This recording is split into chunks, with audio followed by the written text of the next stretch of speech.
I've been watching gamers stream on Twitch for close to 8 years. I tried to stream once myself about 5 years ago, but I gave up after about 10 minutes of not being able to figure it out. For this play portfolio entry, I decided that I was finally going to learn how to stream. Over the course of the week, I streamed myself playing Overwatch live on twitch.tv 3 times.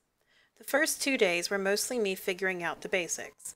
I only spent about an hour and a half playing each day.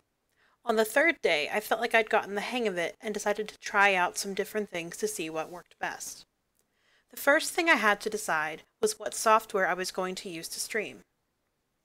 2 of the big ones right now, that have a free version at least, are Open Broadcaster Software, OBS, and Streamlabs OBS, which is kind of a clone of the open source OBS, but with a different design and new features.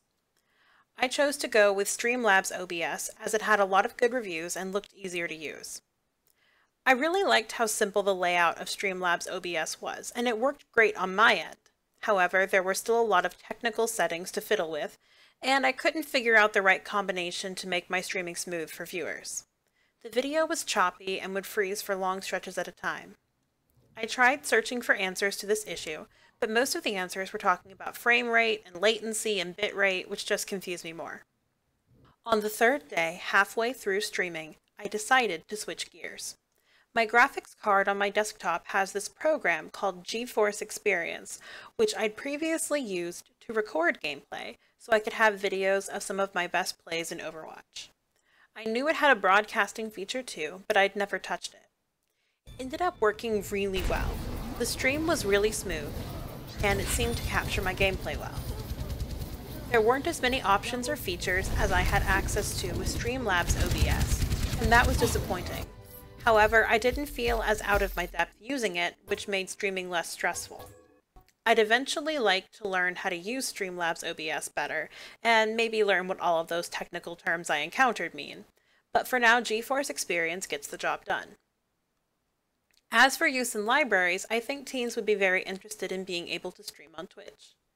The software is free, as is Twitch itself. However, in order to stream well, a decent computer is vital, which can be costly.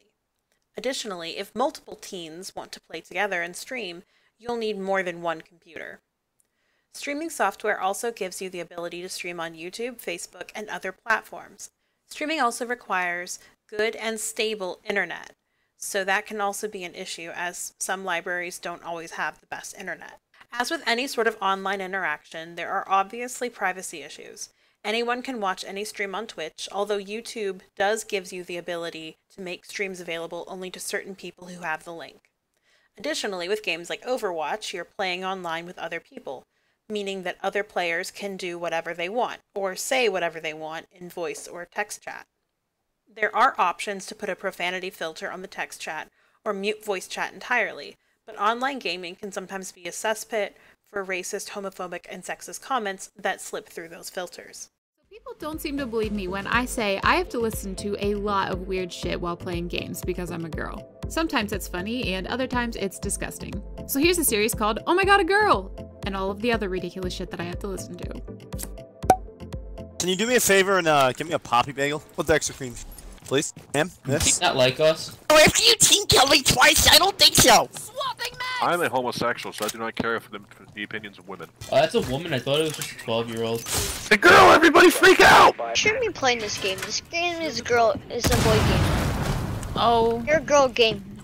Alright. You know, it's kind of sad. I think you're the first streamer I've met in this game besides me. I've met a few. Most won't talk because there's a lot of harassment that goes on in this community. Yeah, unfortunately. These comments, which all come from users Spontaneous on YouTube's Oh My God, a Girl series, are just some examples of what many female gamers experience when they play games online.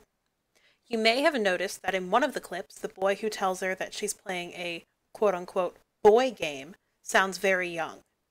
When kids join online gaming communities, they often start to mimic the comments that they hear all the time, which can create an even more toxic environment.